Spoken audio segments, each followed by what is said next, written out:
So jumping straight into this episode, as you can tell from the title itself, we'll be talking about places to go and check out in the entire of Vietnam. But disclaimer, slightly more than half of the content we'll be talking about are personal experiences, cities we have explored, while the rest are mainly research and information. So make sure to double check them before you actually go for any of these adventures. I have also included timestamps down below so you can just click wherever you want to go. So for the first city itself is Ho Chi Minh City. But to just start off with a couple of general locations, starting with Ho Chi Minh, aka Saigon. Some people think that Ho Chi Minh is actually the capital of Vietnam, but it is not. It is Hanoi.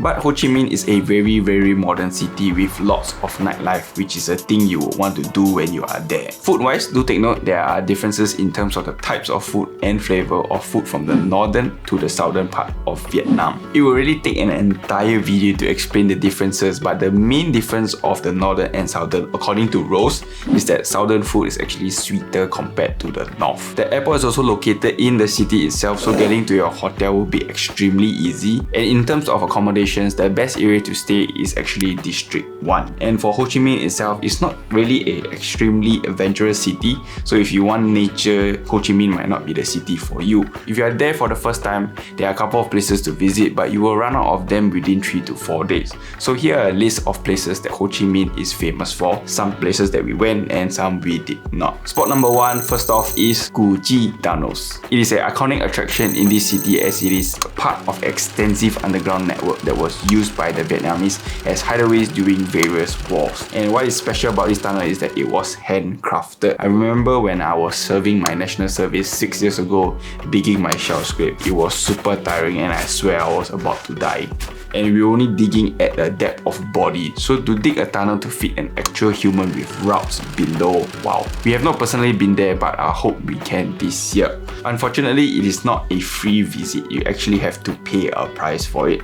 So according to Klook, it will actually cost you $23.95, which is equivalent to about 18 USD for a half-day tour of this place. Not sponsored by Klook, but I hope one day we will lah. If you love shopping, the second spot you definitely need to check out is Bentang Market. From cheap clothes to coffee beans to souvenirs and textiles, you can get anything at a cheap price if you have a great bargaining skill. During the day, the market also sells fresh products, and during the night, it transforms into a street food hub. And if you watch our previous video on where to change money, it's actually directly opposite this market. For higher-end shopping, District 1 is also the place where there are a lot of shopping malls that you may want to visit, such as Saigon Center, Diamond Plaza, Vincom Center, Takashimaya. So the third spot for Ho Chi Minh that we recommend checking out is the War Remnants Museum. One fun fact about this museum that it was actually the 10th spot in the list of top international museums in the year of 2018. This museum itself houses 20,000 different artifacts, the documentation of Vietnam's grueling and heroic struggle for independence. And I remember very vividly when we were there was a portion of the museum showcasing the attacks on the locals of using acid. It was a pretty uncensored pictures, but we felt really scared and we didn't even finish the entire place because it was so scary. And of course, being a top 10 museum in 2018, an entry fee is required. According to the internet, it will cost you 40,000 Vietnam dong, which is equivalent to about $2.30 in Sing and $1.70 in USD. The next city you should definitely visit is Phu Quoc. It's an island located most southern tip of Vietnam, west of Ho Chi Minh City. And the best way to get there is actually a 2-hour domestic flight from Ho Chi Minh. And getting there by land will be quite impossible because it's an island separated away from the mainland. And what is there at Phu Quoc, may ask? It's known for its most famous and endless coastline of white sand beach. It is a nature adventure getaway from the hustle and bustle of the city, and it also hosts a multitude of 5-star hotels, resorts from Novotel, JW Marriott, Vinpearl, Intercon, and many others. I would say it's like the Phuket and Krabi of Vietnam. We have not been there personally, but it's definitely in our bucket list for 2023.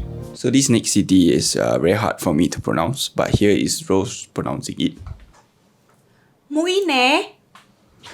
Exactly. Yes, this city. The next area you can visit nearby in Ho Chi Minh. Known for being the largest desert in Vietnam, it's just a 3.5 hours train ride away from Ho Chi Minh. Not ideal to do a day trip because it's quite far, so if you go there and come back, it's really 7 hours. But definitely a place you must check out if you are coming to Vietnam. Mui Ne itself is not really big like a city of Ho Chi Minh. It's actually a beach resort town along the sea. The nearest city is actually Phan Thiet. Phan Thiết. Phan Thiet, which you will probably pass by if you are coming from Ho Chi Minh. How to actually get to this area is by taking either a 3.5 hour train ride or a 4.5 hour bus ride. Prices range from about 15 to 30 Sing dollars. I usually check tickets from this website called 12go.asia. By using this website, it's just a way to get a gauge of the ticket prices. But what I have mentioned at the start, Mui Ne is famous for its endless sand dunes, similarly to Australia where you can slide down the dunes or ride an ATV around it. This is definitely the highlight of Mui Ne, so make sure to prioritize this activity. We have not personally explored this area, so we cannot really give you an in-depth information about it, but it's also another city in our bucket list. The next thing you can do when you have finished visiting all of Ho Chi Minh, exploring the deserts of Mui Ne, and swimming the endless waters of Phu Quoc, is that you can take a bus out of the city and travel to our most favorite city that we have gone to so far, which is Dalat. Dalat is located within the highlands of Vietnam and is generally cooler than other cities throughout the year, mostly known for its weather, flowers, and beautiful looking homestays. It's a place you should definitely check out. Flying domestically or taking an overnight bus is both possible, but just take note that the airport is about 30 minutes away from Dalat city, and flights are only about an hour from Ho Chi Minh. Buses are an 8 hours long overnight bus, so they tend to alight you off at around 4 AM. But if you want to find out more about Dalat, we have done a video about this beautiful city and one of the homestays, which I can 100% say for Rose and myself that Dalat is extremely beautiful and you should definitely check it out. But just to briefly mention, the topest most topping spot to check out in Dalat is Thiên đường săn mây cầu đất. I clearly cannot pronounce this, so Rose is pronouncing it for me. And right now showing on the screen are a couple of drone shots that I've taken where we were there, and it's really one of the best spots to fly the drone and catch the awesome clouds. And if you have watched our Dalat video, other famous spots consist of the Ling Phuoc Pagoda, the Talan Waterfalls, and the Crazy House, and this. Oh, slow down. And the next city is Nha Trang. As we make our way slowly up north, a 3-hour drive from Dalat city lies a city known to be a seafood capital of Vietnam. Nha Trang has an influx of Russian and Chinese and said to be very little Vietnamese in that region. According to Quora, there were a lot of Russians in Nha Trang because the port near the city of Nha Trang called Cam Ranh was leased to the Soviet Union from 1978 to 2002, and later Russian Navy used it as their naval base. After 2002, when the port was returned to Vietnam, the Russian community stayed and liked the place a lot because of the warm weather instead of their cold winter back in their hometown. Finally, to our second favorite cities of Vietnam, Da Nang and Hoi An. We combined these two cities together because you will highly likely fly into Da Nang International Airport first before heading to Hoi An, unless you're going by bus from the south. And also, if you go to either city, it is only a 45 minutes drive to each other, so you should check both cities out if you are there. By beginning our journey from Da Nang, it is a city known for its world famous beach called Mỹ Khê. In the city itself, it's basically a miniature Ho Chi Minh, but it has this popular bridge where it has a dragon infused with it. Every Saturday and Sunday at 9 PM, this dragon will spurt water and breathe fire in a show called the Fire Show. But they have a variety of beachfront hotels, which we have reviewed one of them, which is called Stella Maris Hotel, and it is one of Rose's most bestest hotel ever. So you can go and check that out over here. But similarly to Ho Chi Minh, the famous landmarks and popular tourist attractions lying on the outside of the city of Da Nang. And for Da Nang, which has the ever famous Bana Hills, which if you want to find out more, we have also done another video about it. But just to talk briefly about it, it's a theme park up in the mountainous area filled with rides, hotels, and attractions. And it is this famous hand-like structure holding the bridge, which you may have probably seen it if you are searching where to visit in Vietnam. Secondly, there's a mini old town called Hoi An, 45 minutes away from Da Nang, which is our second most favorite city. Place we have visited twice already and we love it so much. It's actually an ancient city painted with yellow walls and a river in the center. And at night, locals and tourists will light small lanterns up and let it float away on the river as a sign of wishing for good luck and good health. But apart from there, within the region itself, there are a couple of other attractions such as Ling Uk Pagoda, located along the Sancha Peninsula, about 10 km away from the Da Nang city. Sonja. There's also Marble Mountains, which are a cluster of limestones and marble hills with a host of pagoda temples and Buddhist sanctuaries in it. And there's also the UNESCO World Cultural Heritage called the My San Sanctuary, which is a bunch of abandoned and partially ruined Hindu temples, which is about an hour's drive away from Hoi An. We have checked all of these places out apart from My San Sanctuary, with something we need to see when we are back in Hoi An, hopefully for the third time. And moving on to the next city, which is just nearby Da Nang, Hue. But getting to this city is very interesting. You can actually take a train, but what we have done previously during our trip to Vietnam was to take a private car. And if you can ride, I would suggest you do it, because we took our private car to drive over Hai Van Pass. Though it was super windy, we were greeted with the second best views of Vietnam. Hai Van Pass is an outstanding landscape that is located in between Hue and Da Nang. And it's actually the highest pass in Vietnam at 500 meters above sea levels. And apparently there are a couple of stores along the top that you can sit and enjoy a cup of coffee. We also managed to do a hotel review of this stunning luxury resort 50 minutes south of Hue City, which is right after the Hai Van Pass. I mean, if you have time, you can stay there for yourself, but it was really beautiful and a peaceful resort of Verdana Lagoon, which you can check it out here. And now moving on to the next city, Hue, a city that was the seat of the Nguyen dynasty's emperors and the nation's capital from 1802 to 1945. The city is best known for its royal history, imperial citadel, and the iconic pagodas. If you want to know more about the Vietnam history and culture, Hue should be the city for you to visit, which we also did a video about it, which you can check it out here.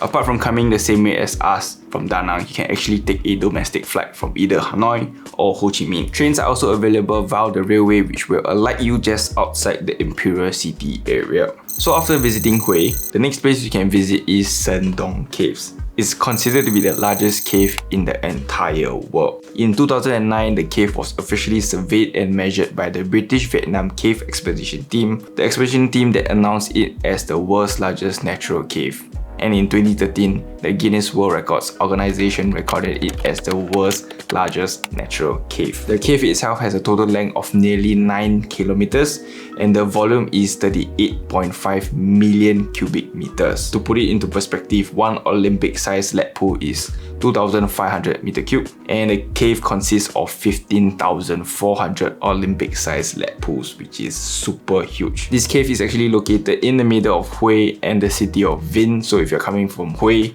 just go further north. And apparently it's said that they plan to install a cable car, but the plans were opposed by environmentalists and therefore cancelled by the government. And it's said by online websites that to visit the cave you can only do it through tours, and one of the most expensive tours is cost 3,000 USD for a 6 days tour in the cave itself. And finally, we are at Hanoi. To be honest, Hanoi is not a super exciting city, but it is the capital of Vietnam and my wife's hometown. But if you have watched the previous travel guide episode, we have already briefly mentioned where to stay and the maps of Hanoi city.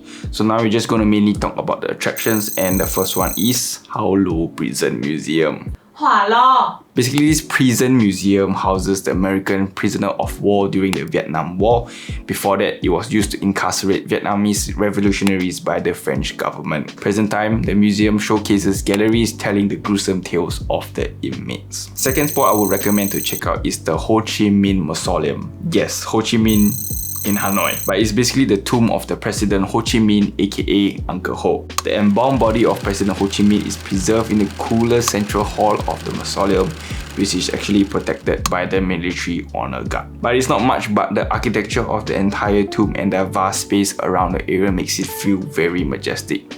But do take note, you do have to dress accordingly when visiting the mausoleum. Another touristy place that I personally don't really like, but you can definitely check out, is the Lotte Tower Observation Deck, which is located quite a distance away from Old Quarter. The deck is located at 65 floors high and there's also glass floor, making it feel like you are suspended in the air. There are many other things you can do and eat in Hanoi, which you can check it out in my other videos over here. But a couple of videos will not do justice to what Hanoi can offer. What is exciting is Hanoi is the epicenter of 3 top locations of Vietnam. And I have previously mentioned in the last episode, you are able to find food, you are able to visit places, you are able to do shopping, and most importantly, you are able to travel out of Hanoi. Yes, to get to Ha Long Bay, Ninh Binh, and Sapa. You will likely have to fly to Hanoi first before heading to any of these 3 locations. Starting off with Ninh Binh, it was actually Vietnam's first capital, and today the area is protected by UNESCO World Heritage Site, and actually Kong Island was being filmed in that area. Filled with many activities for adventurers and nature lovers like myself, a perfect place for me, and we have done a video spending 2 days 1 night at this place, from pedaling our way through To Quoc, climbing 500 steps up Hang Mo, and exploring the enormous complex of Bai Ding Pagoda. I'm probably butchering the name and Rose is already giving me faces, but of course these are the top few things you need to do when you are there. Go and check that video out to find out more, or in the links in the description below. The next area you can visit is Ha Long Bay, probably one of the most popular spots in Vietnam, and it being another UNESCO World Heritage Site, you can actually do a day trip, 2 day 1 night, or even a 4 day 3 night at this place. We have personally done a 2 day 1 night at Ha Long Bay, and I would definitely say it's a must go at least once in your lifetime.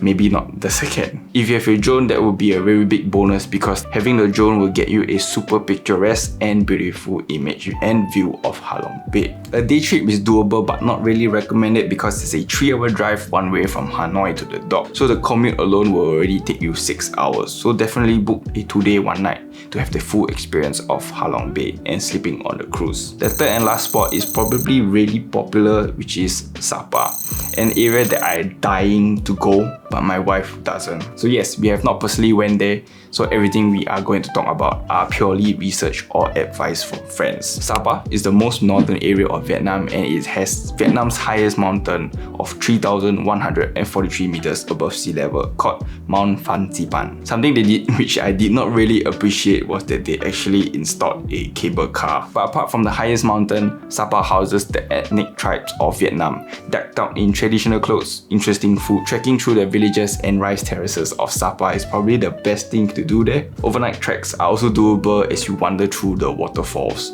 So this is something I hope I can do and convince Rose to do as well, because it's really fun. Getting to Sapa is relatively easy. You can either take an overnight train which stops at the neighboring province of Lào Cai, then take the transfer vans that will bring you to the Sapa region. Alternatively, you can take an overnight bus from Hanoi city center, which is usually about 6 hours. Buses there are slightly smaller, so for me to fit in would be a little bit uncomfortable, but I've yet to try it. So this basically wraps up the entire episode of the travel guide. That was long. But if you managed to sit through listening to my monotonous voice, congratulations. I hope this video has helped you in exploring Vietnam, or at least trigger something in your mind about exploring this beautiful country. I have to say, cause my wife behind. But all the spots here are more known to be slightly more tourist and not so much of non-local. I believe there are other parts of Vietnam that are untouched and unexplored by non-locals. And if you know one of them, comment down below, because I'll be dying to explore that. Thank you so much for watching to the end. Remember to like, share and subscribe, and travel safe, guys. Peace.